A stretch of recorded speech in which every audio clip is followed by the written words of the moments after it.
এই যুবক ছেলেরা, আমারে ভুল বুঝো না, নিজের স্ত্রীকে নিয়ে ইকো পার্কে বেড়াতে যাবে, কোনো টেনশন থাকবে না, কোনো টেনশন হবে না। আল্লাহ বলেছে তুই তোর স্ত্রীকে নিয়ে ঘোর, কোরআনে আছে, ঘোর, আমার পৃথিবীটা দেখ। নিজের স্ত্রীকে নিয়ে নিকো পার্কে যাবে, কোনো লজ্জা হবে না, কোনো টেনশন থাকবে না।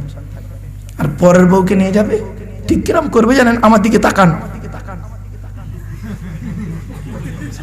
এই করতে তোর গোরা গোষ্ঠীর পিন্ডি যাবে, ঘুরতে তো পারবেই না, এক চামচ চাউমিনও খেতে পারবে না।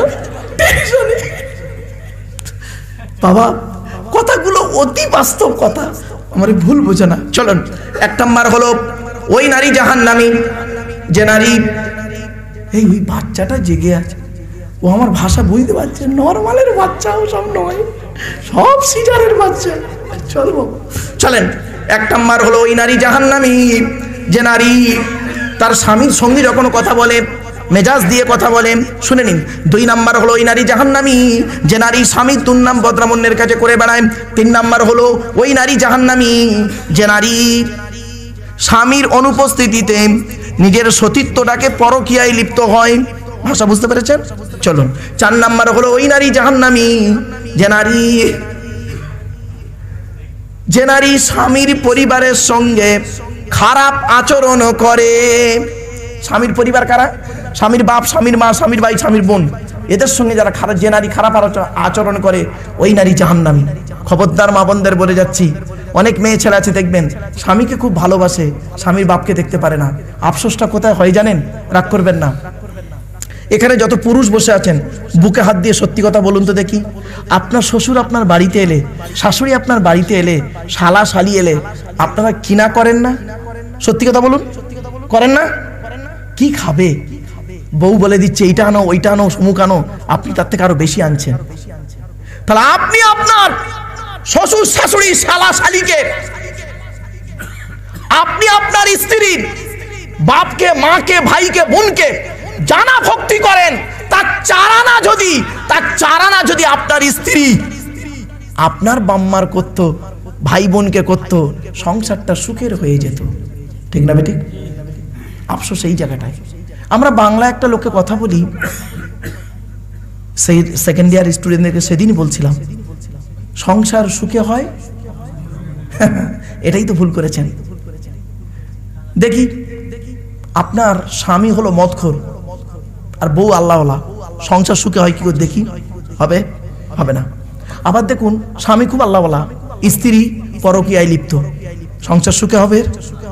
তাহলে সংসার সুখে হয় রমণীর গুণে, এই কথাটা প্রযোজ্য নয়, শুনে নিন। সংসার সুখে হয় দুজনের গুণে। কি বললাম? দুজনের গুণে।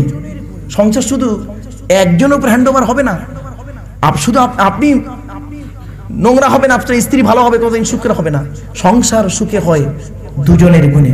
চলো, এরপর আসছি, নবীজি বললেন ওই নারী জাহান্নামী যে নারী তার স্বামীকে বলে, যে নারী তার স্বামীকে বলে, তোমার সঙ্গে বিয়ে হয়ে আমার জীবনটা নষ্ট হয়ে গেছে, আমার মতো মেয়ে বলে তোমার সংসার করছে, অন্য কেউ হলে বুঝতে পারতে, আমার মতো মেয়ে বলে তোমাকে বিয়ে করেছি, অন্য কেউ হলে করতো না। অনেক নারী স্ত্রী আছে দেখবেন, স্বামীকে কথা বলতে বলতে বলে, মা বোনেরা খবরদারি কথা বলবেন না। অনেক নারী আছে তার স্বামীকে বলে, তোমার সঙ্গে বিয়ে হওয়ার আগে কত মাস্টার, ডাক্তার, ইঞ্জিনিয়ার, প্রফেসর আমার বিয়ে করতে এসেছিল, আমার বাপ ভালো লোক বলে সেখানে দেয়নি, তোমার সঙ্গে বিয়ে দিয়েছে। এবার এই দেবে কি করে? তুই তো 9 ক্লাস কম মাধ্যমিক পাস, তুই তো 9 ক্লাস কম মাধ্যমিক, তোর বে দেবে? তুই তো 1 পাস। একটা ডাক্তার তোর বিয়ে করবে? সে গ্রাজুয়েট মেয়ে বিয়ে করবে। একটা মাস্টার তোর বিয়ে করবে? সে গ্রাজুয়েট মেয়ে বিয়ে করবে। আমি ভালো বলে তোর বিয়ে করেছি। কথাটা একেবারে খারাপ ফেলে দেবেন না, বাস্তবটাই বললাম। এজন্য আপনার আরেকটা এবার বলছি, রাসূলুল্লাহ বললেন, আচ্ছা, হযরত উমরকে কেন্দ্র করে দ্বিতীয় আয়াতটা নাযিল হলো, কোনটা বলুন দিনি? এই যে চলছে আলোচনা স্ত্রীদের সম্পর্কে, 3 নম্বর আয়াত নাযিল হয়েছে হযরত উমরকে। অসুবিধা হচ্ছে আপনাদের না? 2 ঘন্টা কখন হয়ে গেছে? চলেন, 3 নম্বর হলো হযরত উমরকে কেন্দ্র করে আরেকটা আয়াত নাযিল হয়েছে, শুনবেন। মেয়ে ছেলেরা যখন মদিনার বাজারে ঘুরছে, তখন নবীজি বললেন, এই মেয়েদেরকে এইভাবে ঘোরাটা ঠিক নয়, ঠিক নয়। তখন রাসূলুল্লাহকে বললেন, ইয়া রাসূলুল্লাহ, মেয়েরা এইভাবে যদি ঘোরে সমস্যা তো। আল্লাহ রাসূল বলেন, ওমর কি করা যায় বলো তো? হযরত ওমর রাদিয়াল্লাহু তাআলা আনহু বললেন, ইয়া রাসূলুল্লাহ, যদি মেয়েরা তাদের পর্দার মধ্যে থাকতো, যদি তাদের শরীরটাকে ভালো করে ঢেকে রাখতো, তাহলে মনে হয় অনেক হেফাজতে থাকতে পারতো। সঙ্গে সঙ্গে আল্লাহ পাক এই রাসূল বললেন, ঠিকই বলেছো ওমর, আমারও তাই মনে হচ্ছিল। আল্লাহ পাক সঙ্গে সঙ্গে আয়াত নাজিল করে দিল, পর্দার আয়াত নাজিল হয়ে গেল, পর্দার আয়াত নাজিল হয়ে গেল। ভাবতে পেরেছেন হযরত? এই জন্য আল্লাহ নবী বলেছেন, আনা খাতিমুন নবিয়্যিন লা নবিয়্যা বাদি, আমি হলাম শেষ নবী, আমার পরে আর নবী হবে না।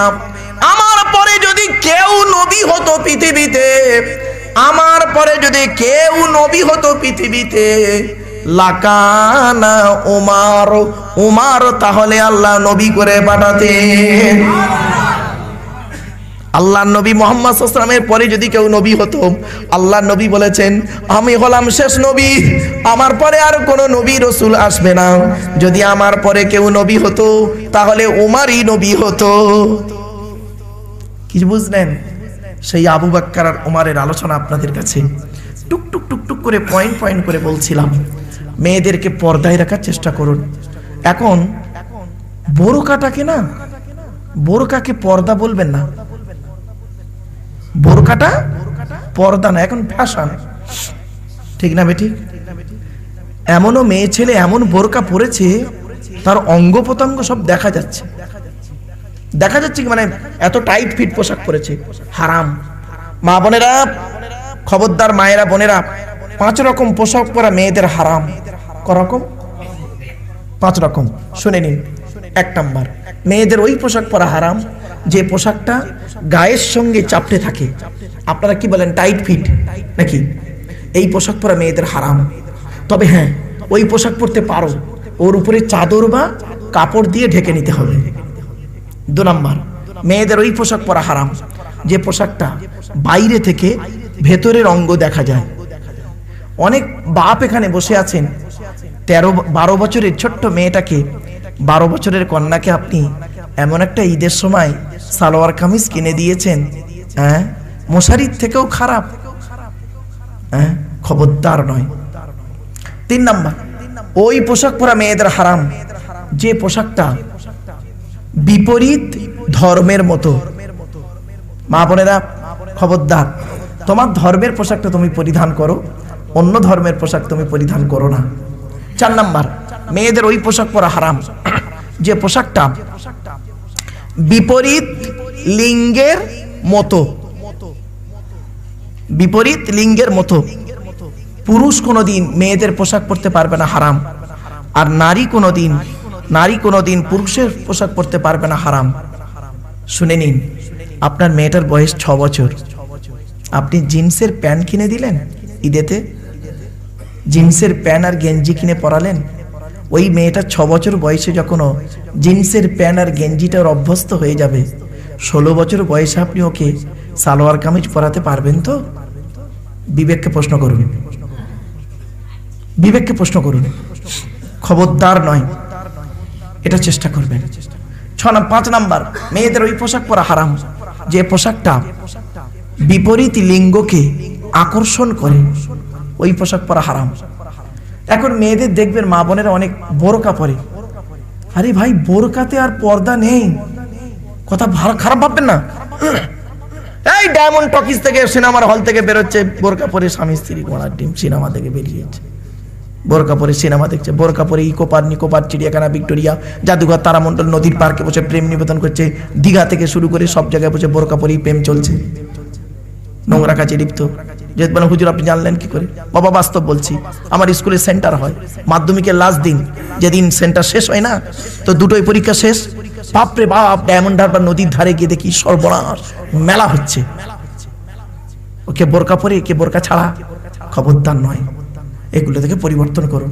মা বোনেদের বলে যাচ্ছি, মায়েরা বোনেরা, স্বামীকে জান্নাতি মেয়ের পরিচয়টা কি? এত জাহান্নামীদের তুমি বললাম সব জাহান্নামায় ঢুকিয়ে দিচ্ছি, টেনে টেনে বের করতে হবে। এখন জান্নাতে নিয়ে যেতে হবে, নইলে আমার খাওয়ার পিন্ডি চটকে যাবে।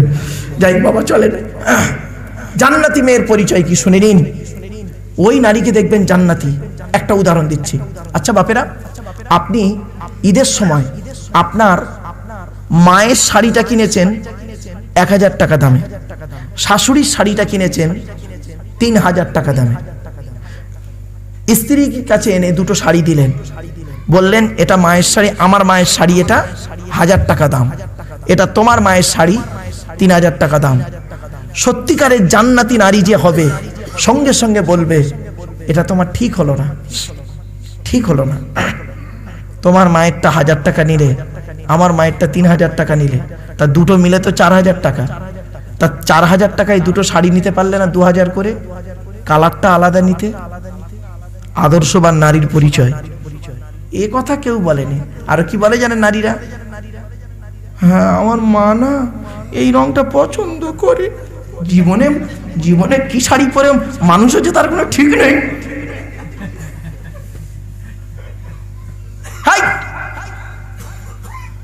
মেয়ের মা আসছে মেয়ের বাড়িতে, মেয়ের বাড়িতে আসছে। তার ছেলে এখন করেছে কি, মোটরসাইকেল নিয়ে ওর বাপকে নিয়ে মোটরসাইকেল করে ডাক্তার দেখাতে যাচ্ছে। বউ ফোন করে বলতেছে, জানো আমার মা আসতেছে, আমার মা না অটোয় উঠতে পারে না। এসডি বাসে চড়ে, মানে কি বলো, লোকাল বাসে গিয়ে গিয়ে সারা জীবন কাটালো। আর মেয়ের বিয়ে দিয়েছে, এখন আর অটোয় উঠতে পারেন না উনি, ওনাকে ট্যাক্সি পাঠাতে হবে নাকি। কথাটা শুনতে হয়তো না কেমন লাগছে, অতি বাস্তব কথা বলছে। নিজের পিতামাতার মূল্যায়নকে ভুলবেন না। আমি বলিনি আপনাদের যে শ্বশুরকে আপনি ভালোবাসবেন না, শ্বশুরকে শ্বশুরের জায়গায় রাখুন, শাশুড়িকে শাশুড়ির জায়গায় রাখুন, নিজের বাম্মাকে নিজের বাম্মার জায়গায় রাখুন। আপনি কেন নিজেকে পরিবর্তন করে ফেলছেন? আপনি কি জানেন আপনার, এই পুরুষ, আপনার জান্নাত হলো আপনার শ্বশুর শাশুড়ি পায়ে নয়, আপনার জান্নাত হলো আপনার জন্ম দেওয়া বাম্মার পায়ের তলায়। জোরে বলুন। রাসূলুল্লাহর হাদিস, আমার কথা নয়, আল্লাহর কোরআন, নবীর হাদিস। আর আপনার স্ত্রীর জান্নাত কোথায় জানেন? স্বামীর আদর্শ, আরো স্বামীর খুশিতে জান্নাত। এজন্য মা বোনদের বলি, স্বামীকে খুশি রাখবেন। জান্নাতি মেয়ের পরিচয় কি? এক নাম্বার স্বামীর সব সময় লক্ষ্য রাখবে স্বামীর কোথায় অসুবিধা হচ্ছে, সে অভাবটাকে পূরণ করার হচ্ছে জান্নাতি মেয়ের পরিচয়। 2 নাম্বার, জান্নাতি নারীর পরিচয় হলো এক ডাকে যে নারী সাড়া দেবে। ছোট্ট একটা উদাহরণ দিচ্ছি। আল্লাহর নবীর বেটি ফতেমাকে যেদিন, মা ফতেমা যেদিন স্বামীর ঘরে গিয়েছিলেন, আদির ঘরে গিয়েছিলেন, নবীজি ফতেমাকে কি দিয়েছিলেন আর কি বলেছিলেন? আপনি আপনার মেয়েকে কি দিয়েছেন, কি বলেছেন? আচ্ছা আপনারটা আগে বলি, আপনি আপনার মেয়েকে কি দিয়েছেন? খাট, গদি, ড্রেসিং টেবিল, আলমারি, খাটের সঙ্গে দুটো ছোট ছোট মাথার বালিশ আর বিশাল বড় একটা ঠ্যাং বালিশ। কেন? আল্লাহর নবী কি দিয়েছেন? মা ফাতেমাকে দিয়েছেন দুটো জামা। আপনি তো দিয়েছেন এক বাক্স শাড়ি। রাগ করবেন না, এক বাক্স শাড়ি দিয়েছেন। নবীজি দিয়েছিলেন তার মেয়েকে দুটো জামা, একটা খেজুর পাতার চাটাই, একটা কম্বল, আর একটা জাঁতা, একটা পানির কলসি, আর একটি মাত্র লম্বার চামড়ার বালিশ। সুবহানাল্লাহ বলা গেল না? একটা চামড়ার বালিশ। কেন? কেন? আল্লাহর নবী বলেছেন, স্বামী স্ত্রী যদি এক বালিশে মাথা রেখে ঘুমায়, আল্লাহর রহমত, মহব্বত, ভালোবাসা আল্লাহ বাড়িয়ে দেবেন। মুরব্বীরা যা ভুল করেছে আর করুনি বাপ, বাড়ি থেকে চিন্তা করবে।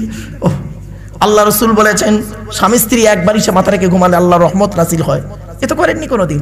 আল্লাহ রাসূল বলেছেন এক বাসনে খাবে, স্বামী স্ত্রী এক বাসনে খেলে আল্লাহর রহমত নাযিল হয়। আল্লাহ রাসূল বলেছেন স্ত্রীর সঙ্গে যখন খেতে বসবে, একসঙ্গে খেতে বসে স্ত্রীর গালে খাবার প্রথম তুলে দেবে, সদকা পরিমাণ নেকি পাবে। জোরে বলুন। কোনোদিন তো দেননি। বিয়ের আগে 4 বছর প্রেম করেছে, ইকো পার্কে একটা রেস্টুরেন্টে বসে এক প্লেট চাউমিন খাচ্ছে 4 ঘন্টা ধরে। 4 ঘন্টা ধরে এক প্লেট চাউমিন, মাল শেষ হয় না। আর বিয়ের পরে এক বাসন ভাত 5 মিনিটে শেষ। এই ভালোবাসা? ওটা ভালোবাসা নাই, ভালো লাগা। যাই পার হোক, চলুন।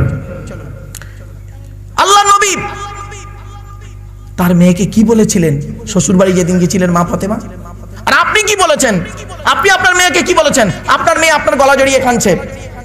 মেয়েটা এতদিন ছিল 20 বছর 22 বছর আপনার বাড়িতে ছিল। বিয়ে হয়ে যাচ্ছি, বরের গাড়িতে ওঠার আগে মেয়েটি করছে কি? ভাইয়ের গলা জড়িয়ে কাঁদছে, বোনের গলা জড়িয়ে কাঁদছে, মায়ের গলা জড়িয়ে কাঁদছে, অবশেষে লাস্টে বাপের গলা জড়িয়ে কাঁদছে।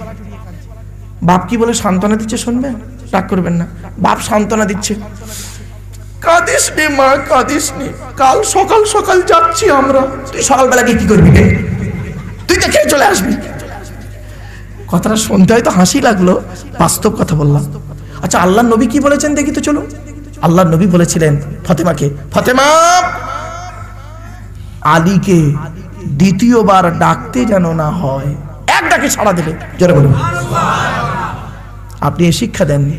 আপনি যদি বাপ হন, আপনার মেয়ে যদি জামাইয়ের সঙ্গে মেজাজ দিয়ে কথা বলেন, আপনি সত্যিকারের যদি মানুষের চামড়ার বাপ হয়ে থাকেন, আর গন্ডারের চামড়ার বাপ হলে কোনো অসুবিধা নেই, মানুষের চামড়া, কি বললাম, মানুষের চামড়ার বাপ যদি হয়ে থাকেন, মেয়েকে বলবেন, এই জামাইয়ের সঙ্গে এত মেজাজ দিয়ে কথা বলছিস কেন? এটা বলার ক্ষমতা নেই। কি করছে জানেন? মেয়ে স্বামী জামাইয়ের সঙ্গে মেজাজ দিয়ে কথা বলছেন, আবার জামাই যদি সহ্য করতে না পেরে একটু যদি মেজাজ দিয়েছে, সঙ্গে সঙ্গে রাজারহাট থানায় গিয়ে ওই জামাইয়ের বিরুদ্ধে বধূ নির্যাতন কেস দিয়েছে। ঠিক না বে ঠিক? আপনারা কি জানেন এই পশ্চিম বাংলায়, এই ভারতে এমনও বউ তার স্বামীর বিরুদ্ধে, শ্বশুর শাশুড়ির বিরুদ্ধে মিথ্যা বধূ নির্যাতন কেস দিয়ে জেল খাটাচ্ছে। কটা নেবেন? কটা নেবেন? এই ভারতে নারী নির্যাতন আইন আছে, এই জন্য স্বামীরা জেল খাচ্ছে অন্যায় বিনা অন্যায়। আজকের ভারতবর্ষে যদি পুরুষ নির্যাতন আইন হতো, কত নারী যে জেলখানায় থাকতো তার ঠিক নেই। ভুল বললাম না? বাস্তবটাই বললাম। আর তালাকের দায়িত্ব, এই ডিভোর্স দেওয়ার দায়িত্ব ইসলামে কার হাতে দিয়েছে? নারী না পুরুষ? পুরুষের হাতে কার তালাকের দায়িত্ব দিয়েছে? পুরুষ তালাক দেয় স্ত্রীকে, তাই তো নাকি? আরে বাবা বলুন না একটু। বউ যাবে না, ভয় নেই, আমি এখানে বসে আছি, টেনশনে হয়তো বলতে পারছি না। শুনে নিন। উফ, আল্লাহ পাক জানেন তো, আল্লাহ পাক তো সব জানেন।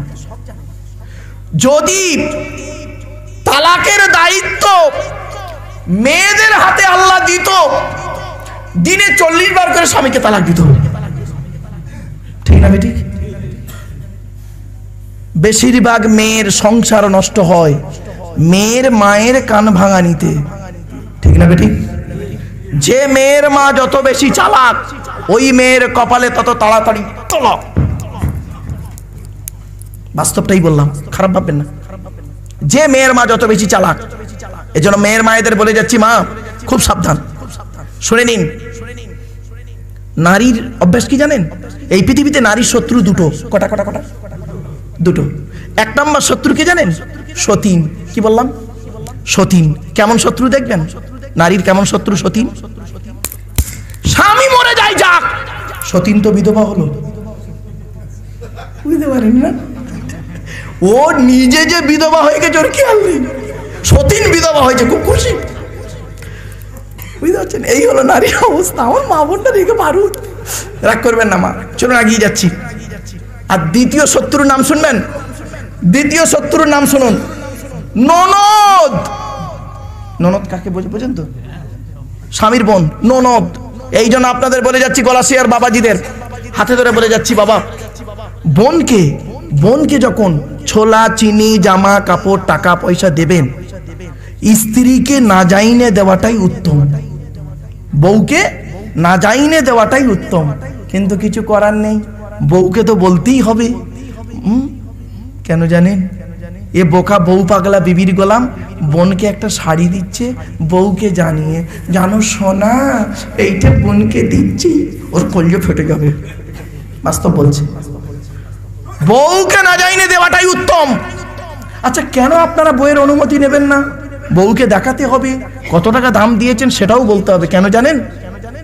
বিক্রি হয়ে গেছেন তো। ওই বাসর রাতে যখন স্ত্রীর ঘরে ঢুকেছিলেন রাত 12টার পরে, ভালো জামা কাপড় পরে নববধূর কাছে যখন গিয়েছিলেন, কি বলেছিলেন মনে মনে? 50,000 টাকা ইয়াম্মা গাড়ি 5 ভরি সোনার বিনিময়ে আজ থেকে তোমার বাপের কেনা চাকর গোলাম হইয়া গেলাম। তুমি যাহাই বলিবে তাহাই শুনিব। গন্ডগোল যদি করি মানিতে দ্বিধাবোধ করিবে না। তোমার বিরুদ্ধে যদি কোনোদিন কোনো গন্ডগোল করিয়া থাকি রাজার হাত টানায় কেস দিয়া, বধূ নির্যাতনে কেস দিয়া, আমার বাপ আর মাকে জেল খাটাইয়া আমার এলাকাবে ঢুকাইয়া কেলানি দেবে। হয়েছে? আমাদের হুজুর খুব টেনশনে আছে। হয়েছে বাবা, বাড়ি থেকে ভাববেন খবরদার, ওই নিয়েছেন, ওই যে কি বিষ পান করেছেন, সারা জীবন আপনাকে গুলতনা দেবে। খবরদার নয় বাবা, খবরদার নয়। চলুন এগিয়ে যাচ্ছে একটু। আরেকটা কথা বলি, মেয়েদের আরেকটা অভ্যাস শুনুন। এই ও দোস্ত উঠে পালাচ্ছে নাকি? তুই আসবে আসবে, যাই হোক খুব টেনশনে আছে ও, যাক খুব পেরেশান বাবা। কে বলেছে জলসায় নাকি শ্রোতা ঘুম হয়? ঘুম ছেড়ে গেছে বাপ। হ্যাঁ, 3টে বেজে গেছে, ঘুম ছেড়ে গেছে। একবার তকবীর দান, নারাই তাকবীর, নারাই তাকবীর। চলেন, মেয়েদের আর একটা অভ্যাস শুনুন, শুনলে চমকে যাবেন। নারী যখন বউ হয়, নারী যখন কি হয়? বউ হয়, তখন আলাদা খাবার লাইন করে। আর ওই নারী যখন 20 বছর পরে শাশুড়ি হয়, একসাথে খাবার হাদিস শোনা। ঠিক না? একই মেয়ে, 20 বছরের ডিফারেন্স। ও নতুন বউ হয়ে এসছে, ছোট হাঁড়ি, ছোট কড়া, একটা গ্যাস, ছোট হাঁড়িতে খাবো, স্বামী স্ত্রী বসে খাবো, এই ধান্দায় থাকে। আর ওই নারী যখন ছেলের বিয়ে দিয়ে শাশুড়ি হয়েছে, বৌমাকে হেদায়েত দিচ্ছে। একই জিনিস, কি আশ্চর্য। আরেকটা দেখেন নারীর চরিত্র কিরকম। আমার মা বোনটা তো রেগে বারুদ হয়ে যাচ্ছে, চিন্তা নেই, ঠান্ডা করতে হবে, চিন্তা নেই বাবা, চিন্তা নেই বাবা। আমার মলম আমার কাছে আছে, অসুবিধা নেই। চলো বাবা। নারী আরেকটা অভ্যাস দেখুন,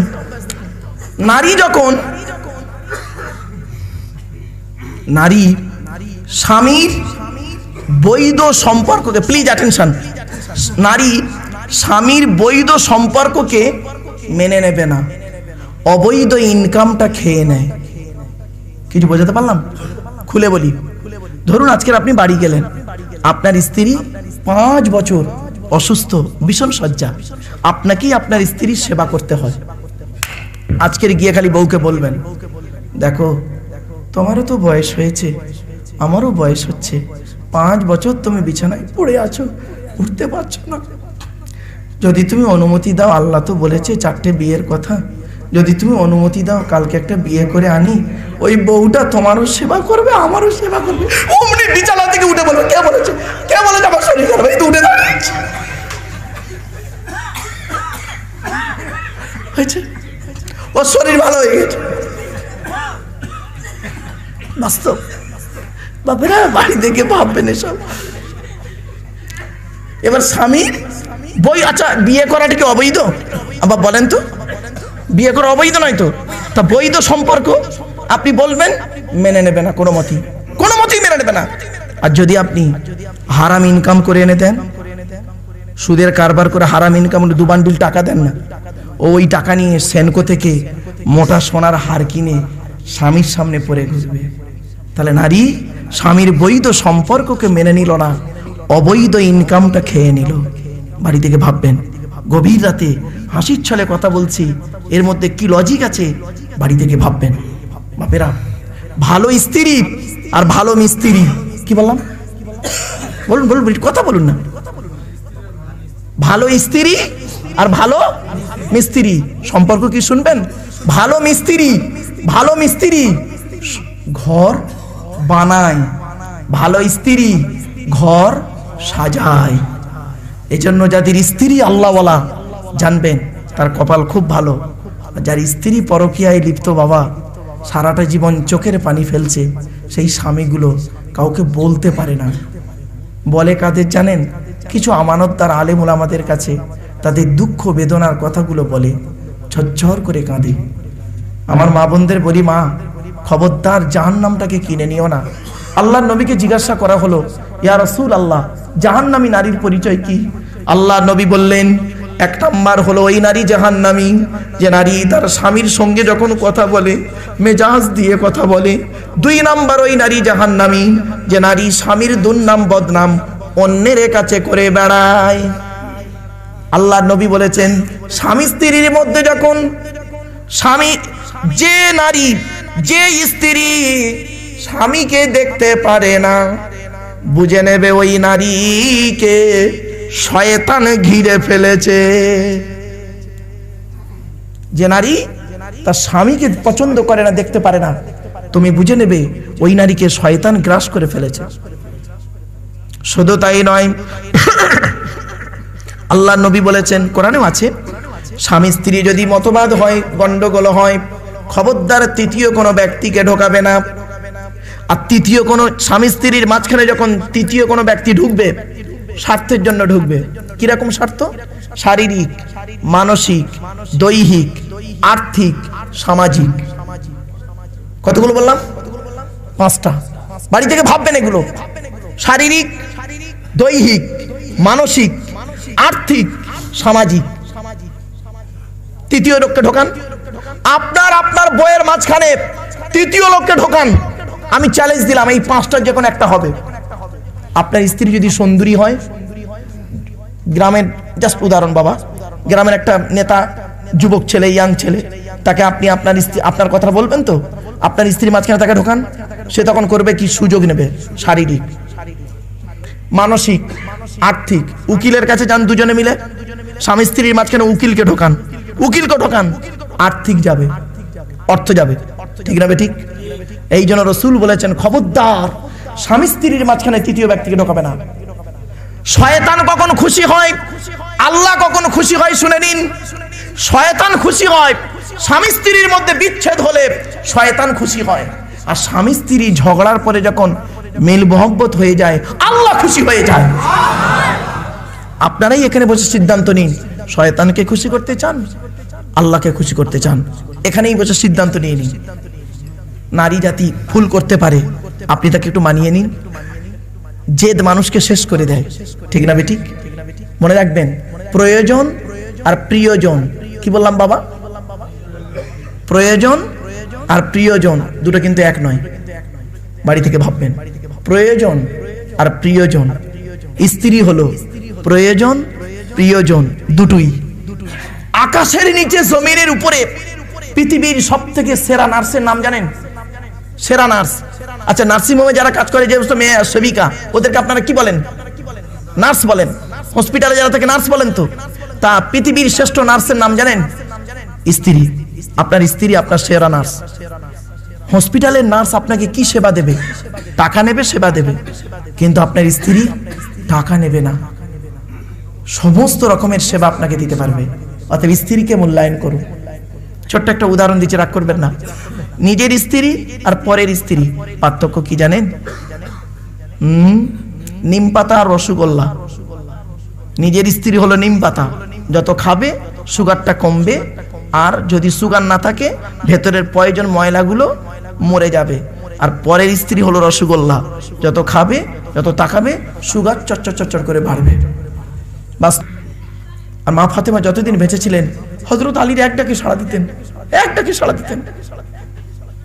আপনি কি ভাবছেন? স্ত্রীকে মূল্যায়ন করতে শিখুন বাপেরা। এতক্ষণ দীর্ঘক্ষণ বিভিন্ন দিক নিয়ে আলোচনা করলাম। বাবা ওলির সন্তান, আল্লাহর ওলির সন্তান আসছে। নারায়ে তাকবীর, নারায়ে তাকবীর। আমার বাপেরা, যে মানুষের নামে ইসালে সব, যে ইসালে সব তো তারই বংশধর আপনাদের কাছে আসছেন বাবা। তার জ্ঞান গর্ব বক্তব্য আপনারা শুনবেন। আমি আপনাদের কাছে এতক্ষণ আলোচনা করেছি হযরত আবু বকর সিদ্দিক রাদিয়াল্লাহু আনহুকে নিয়ে আলোচনা করেছি সামান্য। হযরত ওমর ফারুককে কেন্দ্র করে মাত্র আজকে কটা আয়াত বলেছি? 3টে। কি কি? পর্দার আয়াত নাযিল হয়েছে, ওমর বলেছেন হয়েছে। আর একটা হলো কি? মদের, ওটা হলো।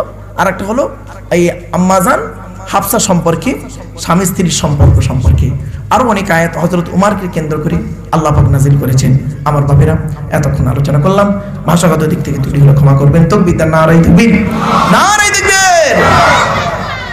এতক্ষণ আলোচনা করলাম, ভাষাগত দিক থেকে ত্রুটি হলে ক্ষমা করবেন। আসসালামু আলাইকুম। দরুদ শরীফ। আল্লাহুম্মা